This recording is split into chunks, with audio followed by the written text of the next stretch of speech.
Hey, how about you, everybody? Welcome into the Wednesday episode of Inside the 20 with myself and Keith Niebuhr. We will do our absolute best to get as much recruiting intel to you inside the 20-minute mark. I'm joined, as I always am, by Mr. Keith Niebuhr. How you doing, big dog? I'm good, man. What's going on? Oh, just trying to keep up with the transfers, man. We've got about 1 week left before the last day for Auburn University to add classes. We've seen a couple of additions, Keith, since we were last on here Monday. We saw the running back from South Florida, Brian Battie, not Batty, Battie, commit sign with Auburn. We've seen Avery Jones come out of the shadows, flip his commitment from Illinois to Auburn. Was there any other? Nick Marner, I believe, Yeah. since committed. Auburn is up to 10 transfers. Last I checked, Keith, coming on, Auburn currently sits at number 3 in the team rankings, transfer team rankings, behind UCLA at number 1, and Rhett Lashley, your boy Rhett Lashley, Keith, at number 2.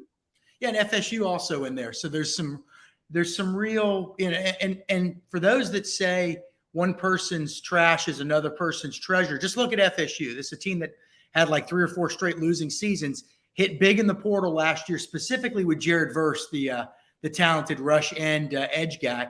And that really boosted their program. I think they just won 10 games. Now, some of those wins weren't against great teams and weren't that pretty, but 10 wins is 10 wins. That's, and so they did that largely through the portal. So it can be done. That should really be the guide for Auburn. Hey, look what they did. This is what we can do. And Auburn's doing really well so far. And I got to tell you, Jeffrey, this portal is so hard for us to follow and very hard for the colleges, because think about Brett Bielema, the coach at Illinois, who has Avery Jones, the center transfer, from East Carolina, locked up for weeks. He enters the portal December 2nd. 10 days later, after an official visit to Illinois, he commits to Illinois. He's all ready to go. He's packed his bags. He's on his way from Greenville, North Carolina, up to Champaign in Illinois. And then all of a sudden, he gets a last-minute phone call from Hugh Freeze and Auburn's offensive line coach, Jake Thornton. And next thing you know, he's visiting Auburn. And a few days later, we'll get into this, he's committed to Auburn. So even for college coaches out there, it's incredibly frustrating and hard to track right now. These transfers are keeping things close to the vest, and it's happening quick. In high school, a kid can take a visit to Auburn in June, have that sugar high off the visit, Jeffrey, and instead of committing, they take their time, back off, think about things, and then a couple months later do something. Well, right now, these transfers have very little time to digest everything. Every visit's great, right? Everything's got their head spinning, and they're making quick decisions that they don't have a lot of time. And so it's been absolutely like the wild, wild west the last few weeks. Yeah, and it's important to say that when a high school kid or a JUCO kid signs a national letter of intent, it's a done deal. Yeah. That's not the case with transfers. It's not a done deal. And I probably should be more careful on Twitter when I see Auburn announcing signings of guys and I'm saying done deal. That's not accurate. I got to thinking about that last night. That's not accurate. It's not a done deal with these guys until they walk into the classroom. Yeah, and theoretically, so people say, oh, well, he's enrolled at classes. There's no law that says you can't enroll at 9 different schools. Right. You know what I mean? We've seen it before. So it's crazy right now. But again, Hugh Freeze and company, they're addressing their needs. And we said this the other day, Jeffrey, on our Monday show. We're recording Wednesday now. If you look at the roster now as compared to 4 weeks ago, there's significant improvement. We thought maybe they get 10 or 12 starters from the portal, but when you look at the list of guys they have committed from the portal right now, there's 10 guys. More than half of them are probably going to be starting. And so, yeah, I think and with more coming. And then there'll be some attrition after spring. There'll be guys that don't like the new staff or jive with the new staff and vice versa. Other guys will be hitting the portal at other schools. So there's still going to be, I mean, come August, we'll have never seen roster turnover, roster change like this in our lifetime at Auburn. You know what I mean? We're going to get into the next. We're going to get into some of these new guys, some of these new additions. Before we do, I had a guy ask me about wanting to buy a new car. Man, I sent him to Caleb Schofield. He is our man. It should be your man if you're looking for a new car. He is at Mike Patton Auto on the Fayette Parkway in LaGrange, Georgia. Give Caleb Schofield a call if you're looking for a new Ford, Lincoln, Chrysler, Dodge, Jeep, Ram, and the Hondas. Give him a call. They got a fantastic used car lot. All used cars must pass a multi-point inspection, and they back all those cars free 3-month, 3,000-mile warranty. then the new cars come even more guaranteed with a free lifetime powertrain warranty, unlimited miles, unlimited time. Give him a call, Caleb Schofield, 334-531-0996. Tell him we sent you. Do some good.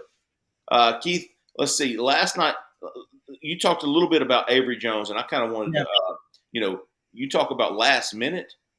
Reading your story this morning on Avery Jones. Justin Hokanson did a great job with the interview there last night. But, here he is packing up to go to Illinois.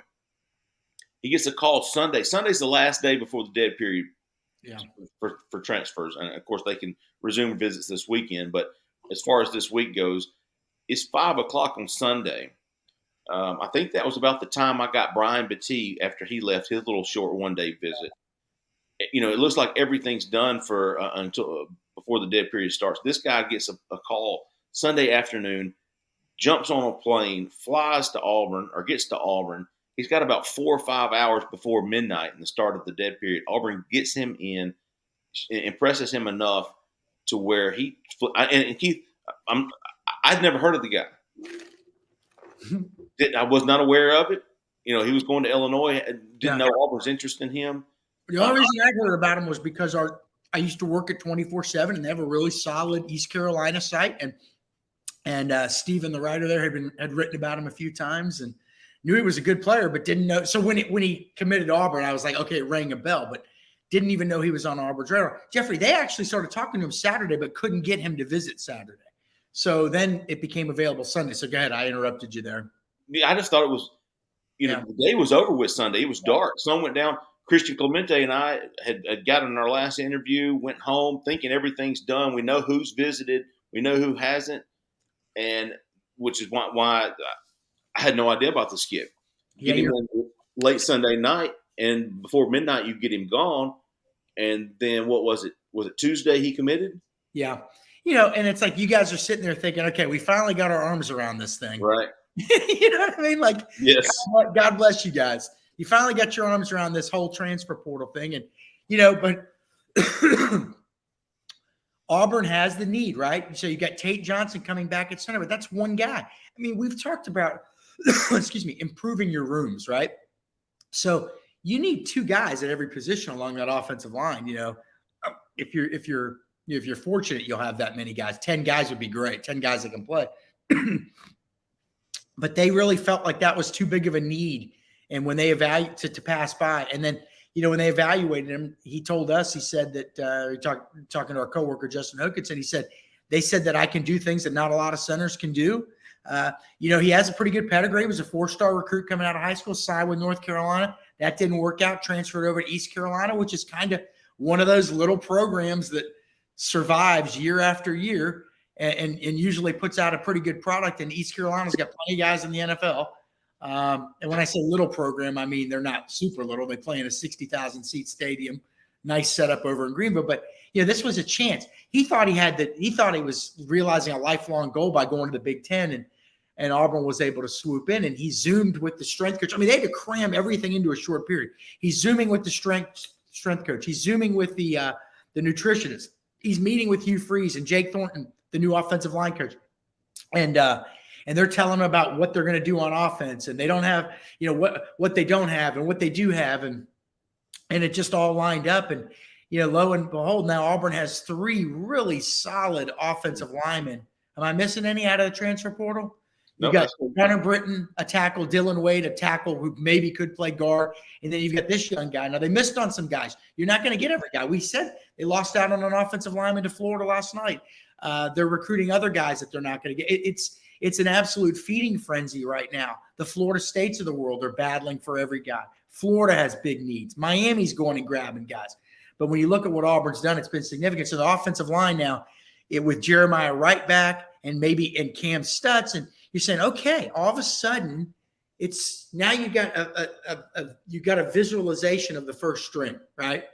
And it looks like a better first string than last year, quite frankly.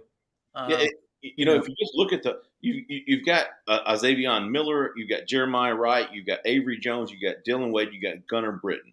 There's 5 guys right there with multi-year experience coming back that you would think, at least on paper, are your 5 best linemen, right?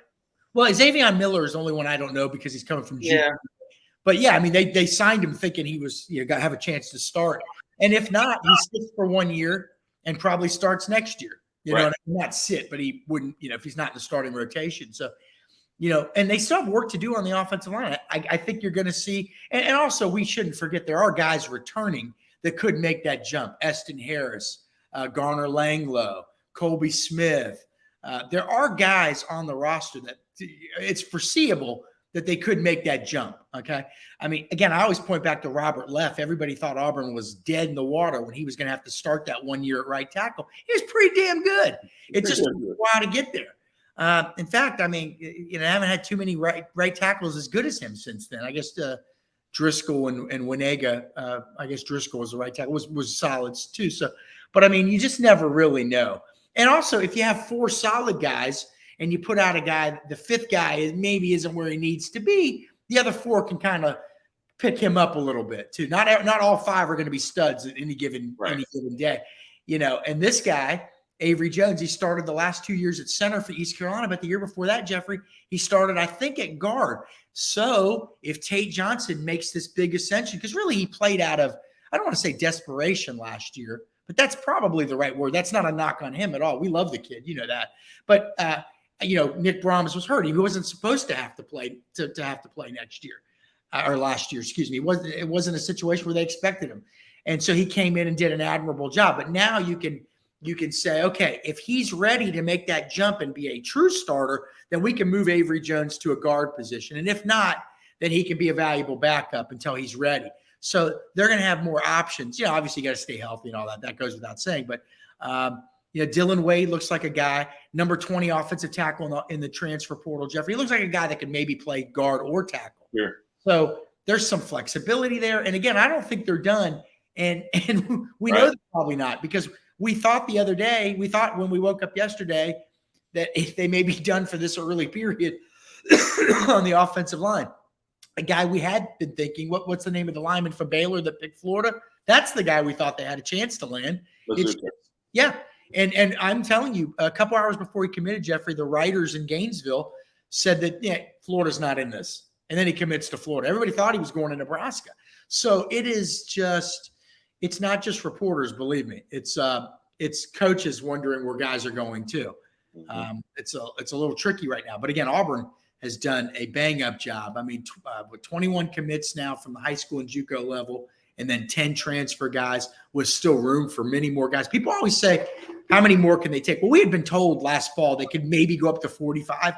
Now, I guess they were figuring on certain attrition, and that staff's gone, or there's a new staff there. But basically, here's the way I look at it, Jeff. I'm not even looking at the final number. The NCAA says you can sign as many as you want this year, as long as you don't go over the 85 total. What I'm looking at is, can Auburn sign a guy if they need him? If they absolutely need a guy at a position, could they sign him? Yes. So that's all I need to know. Yeah, right. That's all I need to know. They need 2 quarterbacks. They have room to go get 2. The numbers are not an issue. People kind of need to get that out of their head. If they feel like they've got 11 more guys, they'll sign 11 more guys and jettison a few guys from the current roster if they have to get the 85 number in line. It's not an issue. If they find guys, they're going to go get them. Speaking of not being finished, we've got a couple of guys we're still looking at who we know have visited Auburn. Damian George, the offensive tackle, could probably play guard as well, from Alabama, has visited. He's supposed to make an announcement this coming weekend. Bryson Green visited. I don't know that there's a lot of hope or what with him. I know him and Spencer Sanders are probably going to be locked into the same school. Ole Miss getting some buzz there. Justin Rogers, the defensive lineman from Kentucky, visited last weekend. He's supposed to announce this weekend as well. So still I'm curious to see what happens with Austin Keys, Keith, the linebacker from Ole Miss. Will Auburn make a push for him? They've already got DeMario Tolan from LSU, but he's kind of a younger guy. He's got 3 years of experience. Austin Keys has SEC experience. Wanted to see if Auburn makes a move for him. Defensive backs, I don't think there's anybody else on the radar right now. Probably going. I don't know that that's a huge need.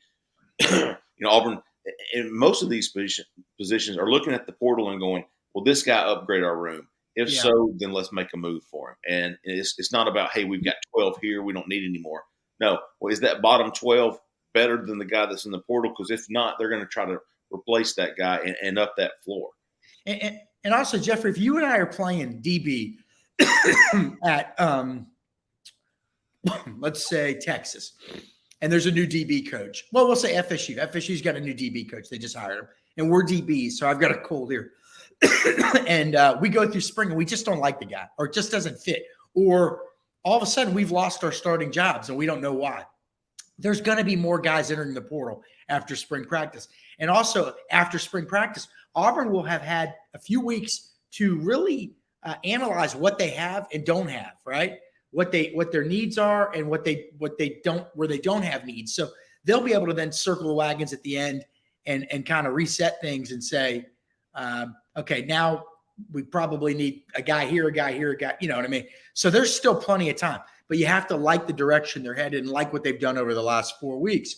But there's going to be, make no mistake about this, there's going to be plenty of good players enter the portal after spring practice. Oh, it might not be, I mean, there's just so many coaching changes, and guys just are like, man, you know, I don't know. I got one more season at Wofford. I love Wofford, but God, I'm the best guy on the team. I'm the best guy in the conference. I could go to the SEC.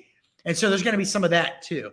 As new draft boards come out, and a guy at Bethune-Cookman or Florida A&M or Tusculum or, Cal San Diego, where they start saying, well, wait a second, I'm on all these draft boards. I'd like one final year at a Power 5 program. So there's going to be a lot of that too. We've seen that in the past. We saw it with Jack Driscoll, who was at, not a lower level, but he was at UMass, and it was just like, yeah, I want to be at a bigger school. I want to be at a big program.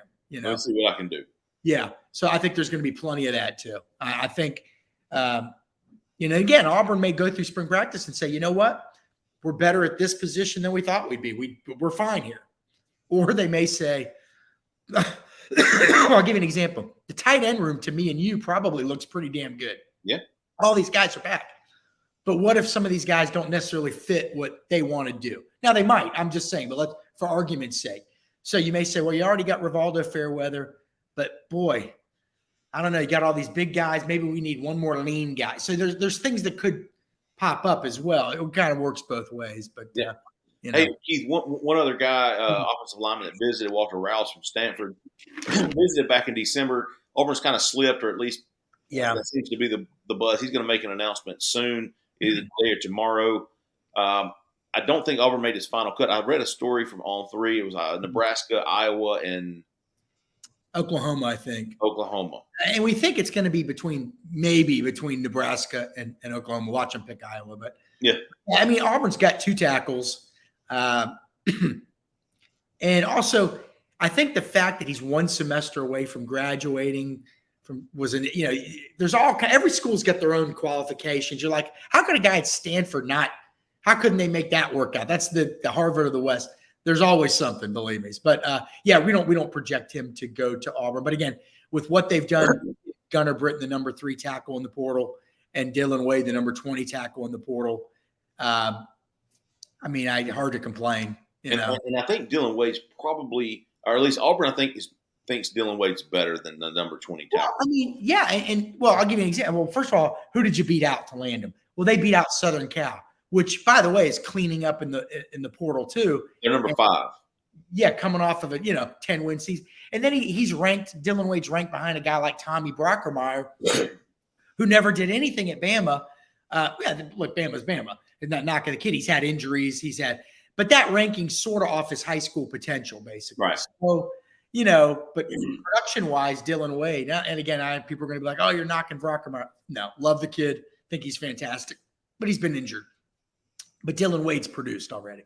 So, you got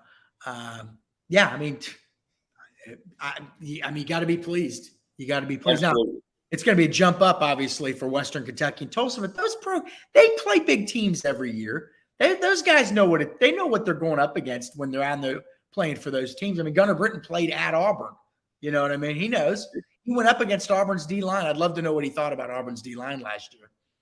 Well, Derek Hall gave him a couple of shoves. I do remember that. Yeah. I thought Cole had a great breakdown on Gunnar Britton against Auburn. Did fairly well according to Cole, and Cole knows a lot more about it than we do. Yeah. But I think moving forward, we're going to see Auburn's got, by my count, Keith, 2 or 3 official visits left in this class.